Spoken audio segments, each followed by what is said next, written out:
নবীজি সাল্লাল্লাহু আলাইহি ওয়াসাল্লাম যেই গাধার পিঠে চড়তেন, নবী পাকের ইন্তেকালের পরে ওই গাধা নিজে নিজে কূপের মধ্যে পড়া নিজের জীবন দিয়ে দিয়েছে।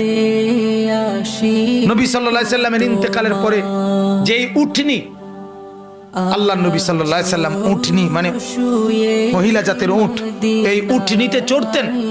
সেই উটনি জান্নাতুল বাকি কবরস্থানের পাশে গিয়ে এমন ভাবে বসছে, একটানা 2 সপ্তাহ কোনো খাদ্য খাবার না খেয়ে, এক ঢোক পানিও না খেয়ে নিজের জীবন নিজে দিয়ে দিছে, মরে গেছে রাসূলের বিরহ।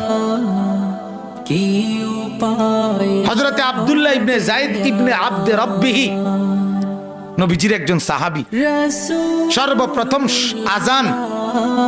আজানের যে বাক্যগুলো যিনি স্বপ্নে দেখছে, এই সাহাবী আব্দুল্লাহ ইবনে যায়েদ ইবনে আব্দে রব্বিহি, এই উনি বাগানের মধ্যে কাজ করতেছিলেন, খেজুর বা আঙ্গুরের বাগানে।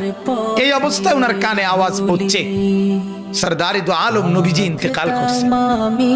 এই কথাটা ওনার কানে আওয়াজ পড়ছে, শুনছে আর কি, নবীজি কি হয়েছে, ইন্তেকাল। সাথে সাথে কিতাবে আছে, উনি হাত তুলে আল্লাহকে বলছে, আল্লাহ এই চোখ দিয়ে যদি এরপরে আর নবীকেই না দেখি তো মাওলা তোমার কাছে ফরিয়াদ, এই চোখ দিয়ে যেন আর পৃথিবীর কিছুই না দেখি, এই কান দিয়ে যদি তোমার বন্ধুর কথা না শুনি, রব্বুল আলামিন যে চোখ আর নবী দেখবে না, এই চোখে আমি আর কিছু দেখতে চাই না। যে কান আল্লাহর নবীর কথা শুনবে না, সেই কান আর কিছুই শুনতে চাই না। আল্লাহর কসম কিতাবে আছে, আমরা নিজে বুখারীর শরহ ব্যাখ্যা গ্রন্থে এটা পড়াইছিও ছাত্রদের। ওই সাহাবী এরপরে আর মৃত্যু পর্যন্ত কোনোদিন আর কিছু চোখেও দেখে নাই, কানেও শুনে নাই। উনি আপনার অন্ধ হয়ে গেছে এবং উনি আপনার বয়রা বধির হয়ে গেছে। দেখেন তাহলে কি পরিমাণ বিরহ, আমি এটা বুঝাইতে চাইতেছি।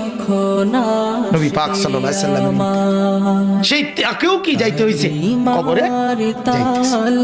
হ্যাঁ, কবরে যায়। আল্লাহর নবী সাল্লাল্লাহু আলাইহি সাল্লামের রওজা মুবারক কবরে দাফন করার পরে এক লোক বহু দূর থেকে এক ঈমানদার আসছিল, এটাও কিতাবে আছে। আয়েশা আল্লাহর নবী সাল্লাল্লাহু আলাইহি সাল্লামকে আয়েশার পায় নাই, দেখে নাই, এই কবরের মাটির মধ্যে চিৎকার দিয়েই জীবন দিয়ে, এটাও আমরা কিতাবে পড়ছি। জাযবুল কুলুব ইলা দিয়ারিল মাহবুব, এটা আরবি কিতাবের নাম, কিতাবে আছে।